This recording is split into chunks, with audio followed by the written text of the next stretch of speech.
The way we prepare a presiding officer, in particular, for the eventuality of a vote is generally threefold.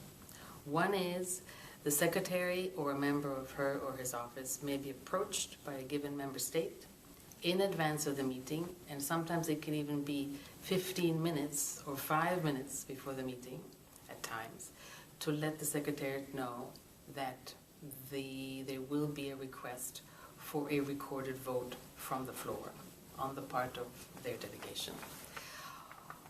This information can also, of course, be provided a little bit more in advance. So, therefore, a member state specifically can approach the Secretariat and indicate that they will want a vote on something.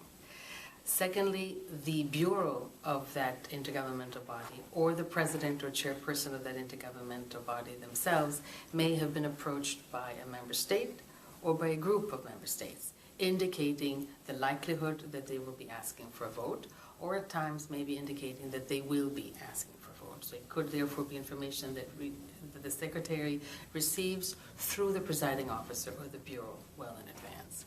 Or, of course, which is the right of any member state, according to the rules of procedure, a vote can be requested on the spot from the floor. A request for a recorded vote, and there are rules that guide us as to what that entails.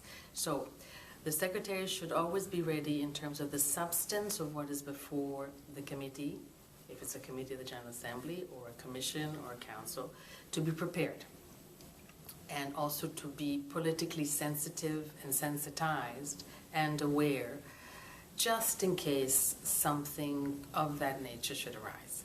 If something of that nature arises, and if at any moment in time there is a doubt as to whether the president or the chairperson should proceed with conducting a vote, it is always wisest for the secretary to advise that presiding officer to suspend the meeting briefly, indicating for how long. It could be for just a few minutes, for 5 minutes, in case that presiding officer wishes to consult with the members of his or her bureau, to be very clear that that action would be the one that across the board everyone is comfortable with.